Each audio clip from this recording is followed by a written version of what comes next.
નવીનાળ ગામે પરપ્રાંતિયો ઉપર હુમલો, પોલીસ ફરિયાદ કરાઈ। મુંદરા તાલુકાના નવીનાળ ગામે અમારા ગામમાં બહારના માણસોને આવવાની મનાઈ છે તેમ કહી હુમલો કરનારા 4 જણ વિરુદ્ધ મુંદરા પોલીસ મથકે ફરિયાદ નોંધાઈ હતી।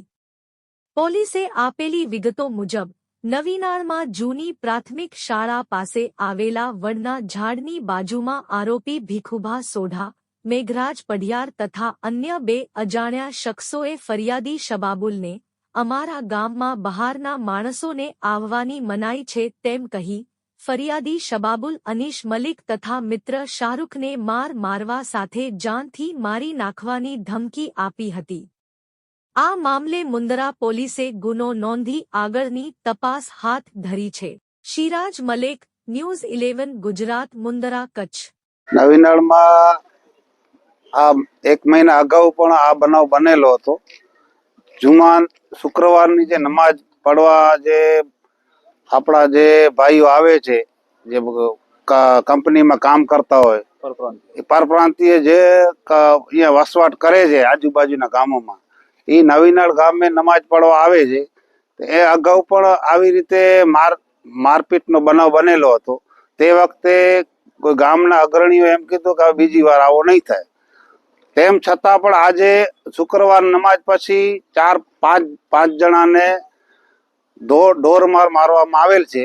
આવી રીતે જો આમ પરપ્રાંતીયને નમાજની બાબતમાં ટાર્ગેટ કરવામાં આવશે તો એ બરોબર યોગ્ય નથી।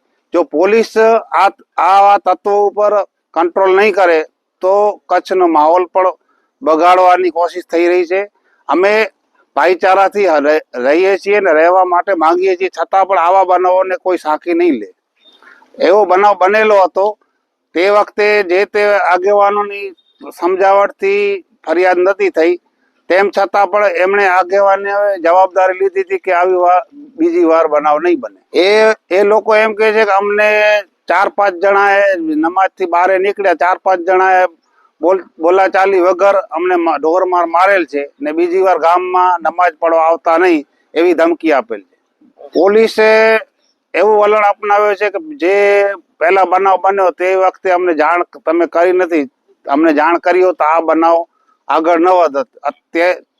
તેમ છતાં અમે અત્યારે પણ પોલીસ તંત્રને કીધું છે કે જુમાની નમાજમાં પોલીસ પ્રોટેક્શન આ ગામને આપવામાં આવે। મુંદરા તાલુકાના પ્રમુખ તરીકે મારો મેસેજ એ છે કે ભાઈ આવા નાના બનાવોને મોટો સ્વરૂપ આપવા માંગતા અમુક તત્વોને પોલીસ કંટ્રોલ નહીં કરે તો આ તત્વો ફાવી જશે અને બીજા ગામોને પણ નુકસાન કરશે। માટે આ તત્વોને જે રીતે કંટ્રોલ કરવો હોય એ પોલીસ તંત્રની જવાબદારી છે।